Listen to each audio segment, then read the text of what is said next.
Welcome back, adventurers! Today for our Critical Role Day 0 build, we have Jester Lavorre, Traveler's Faithful, everyone's favorite healer. I know she heals, but it's still funny. She is a 7 hand size 20 health character with Chaos, Life, and Water as her symbols. She has Healer and Mighty 9 for her traits, and she's a little bit different from her original design with the Jester and Not Challenger series, so let's get into the differences here. As an enhance twice per turn, we may add the top card of our discard pile to our hand, then we have to discard one card at random. So like maybe shuffle your hand face down and have your rival pick which card randomly is discarded. If you discarded a copy of the same card that you picked up from your discard pile, this attack gets +2 or -2 speed. So it's a little tricky because there's no guarantee that if you really want that card, that you'll keep it, but there's also no guarantee that if you don't really want that card and you'd rather discard it from your hand for the +2 speed, there's no guarantee that that's going to happen.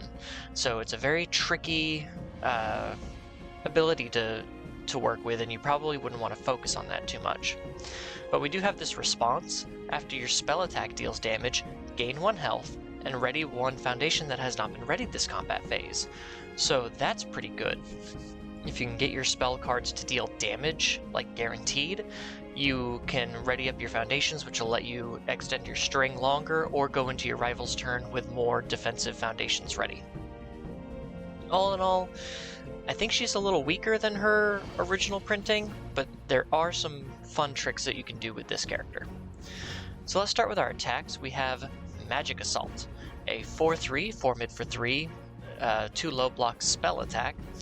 It says Blitz, mill 1. If you milled a card with a check value of 4 or greater this way, your rival spends 1 momentum, and this attack gains throw. So milling is discarding the top card of your deck, so we can maybe get a card that we would want to pick up with Jester. And if we milled a check value of a 4 or greater, so usually a non-attack card, we can force our rival to lose their momentum, and we gain throw. An attack with throw will always deal at least half damage rounded up, even if it's completely blocked, which will automatically trigger Jester's response to gain a health and ready a foundation. So very, very good card for Jester here.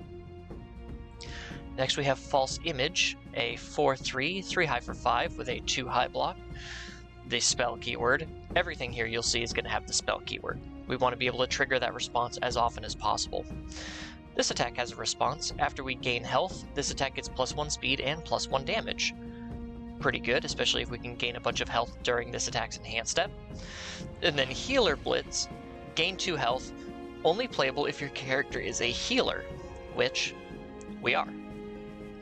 So we could automatically gain some health, which will give this 1 speed and 1 damage, so it'll become a 4 high for 6 on a 4 diff, which is pretty good, especially later in the string, and if you can keep boosting the health, your health during this attack. We have Holy Mace Beam. This is a 5/3, 4 high for 5 with a 2 high block. Stun 1 and Spell are its keywords. Stun 1 meaning our rival is forced to commit 1 foundation as an enhance. We have Blitz. If your rival has 8 or more ready foundations, this attack gets +2 to its stun rating. So it becomes a stun 3. We force them to commit 3 foundations if they have at least 8 ready foundations in their stage during this attack. And then as a response, after this attack is blocked, we add the top card of our rival's deck to their card pool face down. So either it deals damage, and we get to ready a foundation and gain a health, or they block it, and they have to add a card to their card pool, increasing their progressive difficulty, making it harder for them to block future attacks. So this, plus the Magic Assault, are a very devastating flow combination here. We can just stun them out, constantly deal damage, ready our stuff, force them to really make some tough decisions on what they want to block and when. We have Jester's Ultra Rare Spirit Unicorns, which is cute. It's a 5/3, 4 mid for 5 with a 2 low block, EX3, Ally, and Spell. As a Blitz, we mill 2. If this is our first attack this turn, it does not count towards progressive difficulty when playing spell cards this turn. So if you have this card in your hand, you always want to use it as your opener, because then for the rest of the turn, anytime you play a spell card, this card doesn't count towards your progressive difficulty. So imagine playing Spirit Unicorns, and then playing Holy Mace Beam, and then Stun 3ing, and then playing something like a False Visage or a Magic Assault. Very powerful to start with this to say, hey, I'm basically getting a free attack off. And then we have this response in our card pool. So the brackets of card pool meaning that as long as this card's in the card pool, we can use this response. After we ready one or more foundations, our next attack gets +1 damage. So say this attack hits, because our rival doesn't want to block it when it's not going to count towards progressive difficulty for us. We can then ready a foundation, and our next attack is going to get +1 damage. So kind of fueling the damage for using Jester Lavorre's responsibility to ready our cards and gain health. Really cool. Next we have Duplicitous Attack, a 4/3 4 low for 4 with a 1 low block. Ally spell and the combo spell keyword, which means in order to use this combo enhance, the card immediately preceding Duplicitous Attack in our card pool has to have the spell trait. And the combo enhance is our next attack gains Echo. Now Echo is a response that says spend 1 momentum. After this attack resolves, you may attempt to play it as your next form from your card pool. If you do, flip it after it resolves. So imagine playing Spirit Unicorns on a 5, then Duplicitous Attack on a 5. Your next attack gains Echo, or on a 4 because Spirit Unicorns won't count towards progressive. Then you can play Magic Assault on a 5, mill 1, give it throw, play Echo, spending 1 momentum to play it again, mill 1, give it throw again. That's a really good combination of just readying a whole bunch of stuff and gaining health, while forcing your rival to deal with several attacks that they might not have been ready for, considering you're using Duplicitous Attack to turn 1 card into 2. We have Targeting Blast, a 4/3 5 mid for 4 with a 2 low block. Ally, Powerful 2, ranged in spell. Powerful 2 is an enhance that says spend 1 or more momentum. For each momentum you spend, this attack gets +2 damage. So we can really rev this up damage-wise, and with that 5 speed, that's pretty good to make your rival deal with at the end of a string.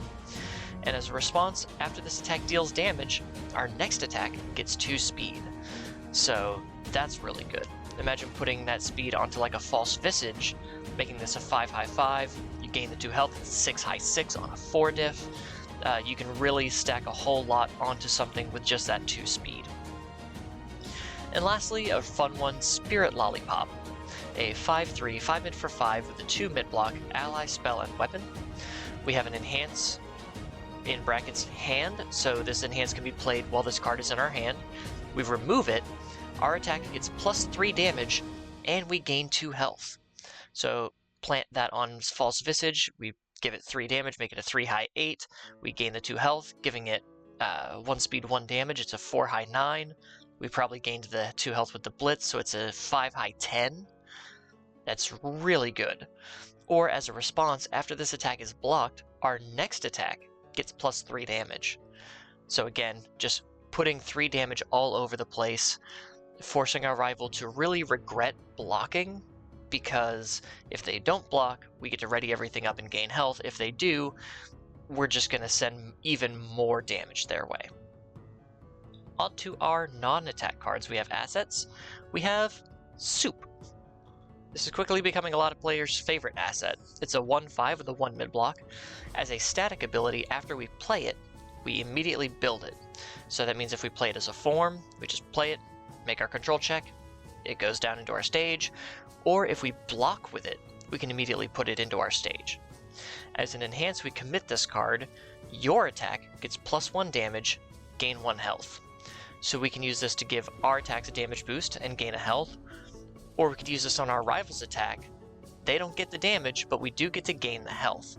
So that's pretty good. Because we are a squishy little 7-hander with only 20 health, so we want to get as much health gain as possible. Plus, like I said, cards like False Visage allow us to boost even more. And Item Box, one of the best defensive assets in the game, a 2/5 with a 2 low block. It is unique, so we can only have one of it in our stage at a time. Enhance commit, return this attack to its printed speed and printed damage, return it to its printed zone, and if it was unblockable, it is now no longer unblockable. So just hard reset everything to printed. If your rival was going absolutely ham, boosting speed or damage, or they somehow made the attack unblockable with like Mount Lady 2 or something like that, you just be like, set it all back, I will deal with its printed stats, I don't have to worry about it. For actions, I chose Wound Restore. This is Jester's action from the Critical Role Challenger series.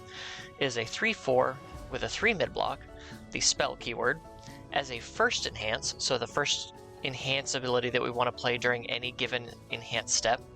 We remove this card, gain 5 health. That is a quarter of our maximum health. We just get to gain it right back. Or as an enhance, we can remove this card. If our attack deals damage, our rival loses 4 health. What's important is this does not say non-throw, so if we give Magic Assault Throw with its ability, and we Wound Restore, once it deals damage, because it's a throw, they'll lose an extra 4 health, which is pretty powerful there.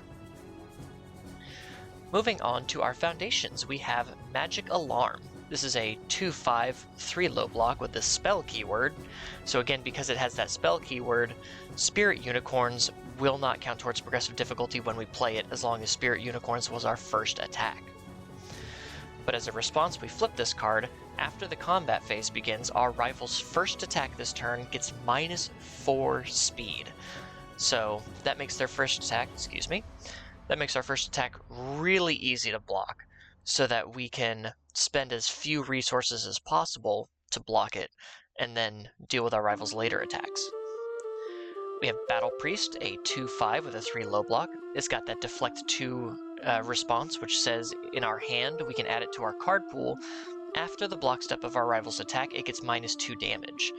You would really only want to use Deflect if you're not planning to block the attack, because if you block the attack and then deflect, you're reducing the damage of the attack, not the damage taken. So it's just really complicated, and you don't need to worry about that kind of math. Only deflect if you're not going to block the attack. But as an enhance, we can commit this card. If we have gained health this turn, this attack gets +1 speed and +2 damage.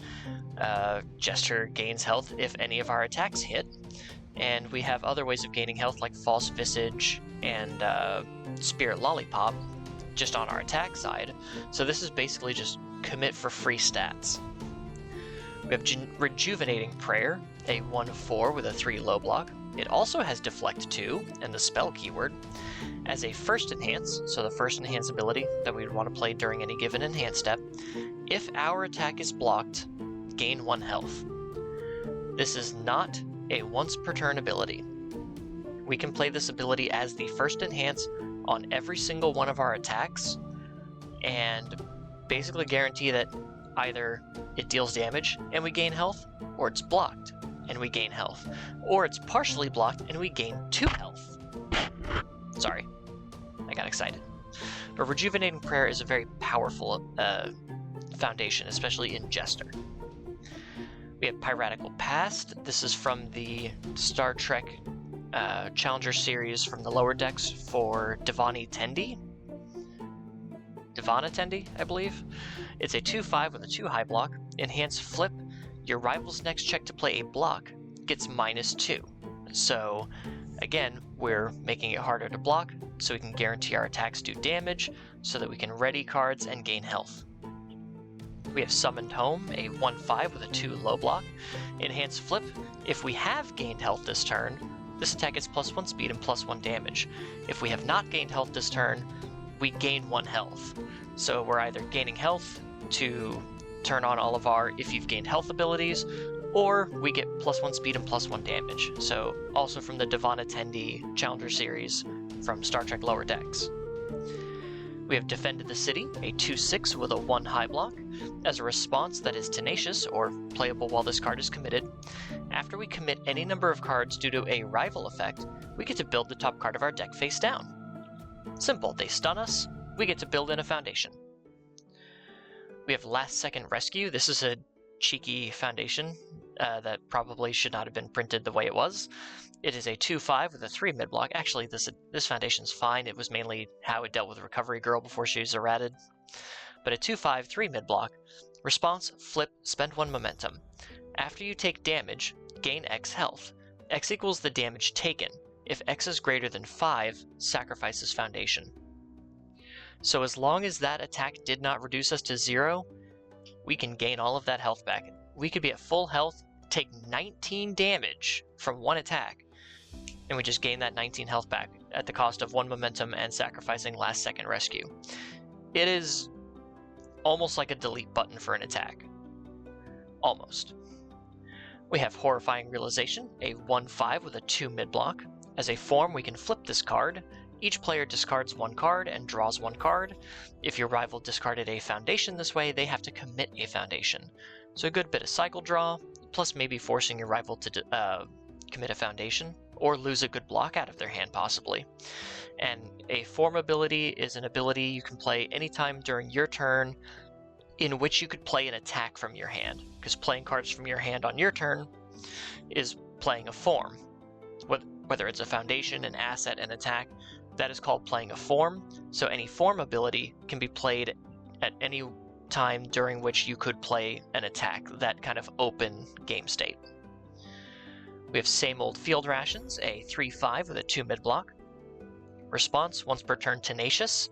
After you gain health, ready this foundation. So it's a bit of a double up on Jester's responsibility, even if it is once per turn. But also, if your rival has 10 or more foundations, you get to ready an additional foundation when you use this ability. So imagine your rival has 10 foundations. You deal damage with Magic Assault because you made it a throw. You get to gain 1 health and ready a foundation, then ready Same Old Field Rations, and ready a 3rd foundation because of Same Old Field Rations. Readying 3 foundations from gaining the 1 health because your attack dealt damage. That is an incredible way to extend your string. We have Uplifting Bond, a 3/5 with a 3 high block. Response, once per turn. After you play an attack, gain 1 health. We like that. If that attack deals damage, it does not count towards progressive difficulty for this turn. So we play Spirit Unicorns, it doesn't count towards progressive. We play Holy Mace Beam, we use Uplifting Bond, and if Holy Mace Beam deals damage, it doesn't count towards progressive either. So the ability to constantly make your stuff not count towards progressive while potentially readying your stage with Jester is a really powerful way to keep up a lot of offensive pressure. We have Mischievous Doodler, a 2/5 with a 2 low block. Enhance, commit 1 foundation, so any foundation. Your spell attack gains stun 1, and if it's blocked, mill 1. So this is a good way if we're not committing foundations to pass our checks because we're just checking very well, but we still want to use Jester's response to ready our cards. We can commit them for this to give our attacks stun, which makes them harder to block, which means they might deal damage, which means we can ready the cards that we committed with Mischievous Doodler, effectively trying to get as many button pushes as we can for free in this deck. Like, I really wasn't up on Jester, this version of Jester at first, but seeing a lot of this and focusing mainly on the responsibility as opposed to the enhance ability is really fun to look at. But speaking of that enhance ability, we have the Traveler's Favorite, a 2/6 with a 3 mid-block. As an enhance, if a card has been added to your hand from your discard pile this enhance step, this attack gets +1 damage. So if you've got 2 or 3 of these on your stage and you just want to get a little bit of extra damage, you can use that Jester Enhance, pick up the top card of your discard pile, discard a card, and then you just get some free damage because of your Traveler's Favorites. And maybe you get a good card to your hand, who knows. We have Keiko's Aid, a good defensive foundation, a 2/5 with a 3 high block, excuse me. As a response, we can flip this card. After we block an attack, our rival's next attack gets +2 difficulty. So this is a good way to really hamper your rival's attack turns, because either they play an attack and possibly have to commit more foundations, or maybe they just don't attack you anymore and you survive the turn easily. But if they do have to commit more foundations, and we have cards like Mischievous Doodler and Holy Mace Beam to just stun our rival down, we can really put on the offensive pressure there and just really hit them on the crackback. We have number 10 Pro Hero. This is basically just a stats card. It's a 0/6 with a 1 high block. Just really simple and really easy. And then Nejire Chan of the Big Three, a 1/5 with a 2 high block. Enhance, sacrifice 1 foundation. This attack gets +1 damage. If it's blocked, we get to gain a health. So more gaining health, more gaining damage, all the while putting on the pressure of trying to string out with Jester. And that is all I've got for Jester Lavorre, Traveler's Faithful. Like I said, I wasn't really high on Jester. I didn't think she was really that good, mainly because of just how random that twice per turn enhance is, and how unreliable it is. But if you just focus on the response, you can lean into this kind of string attack-based character that gains health, readies foundations. There's other foundations that you can play, I think on all 3 of her, or at least 2 of her symbols that can ready themselves, so you can, or gain abilities when they're readied. So that could be pretty cool. I think she's really got some fun moves. Maybe more of like a locals fun deck. I don't see her doing anything too competitive yet, but then again, this is day 0. So who knows what we'll find in the future. If you enjoyed this video, or if you just like Jester, please leave a like on the video. If you're not yet subscribed, please consider subscribing. I would appreciate it a lot. I put a lot of work into my content. I've been doing day 0 builds for every Critical Role character, which is a lot of work, on top of my normal videos that I try to do at least 2 every week. I think I'm going up to 3 now. We'll see how that goes. But it's a lot of work, and I would appreciate all the support I can get. So let me know what you think, and I will see you next time. Until then, safe travels.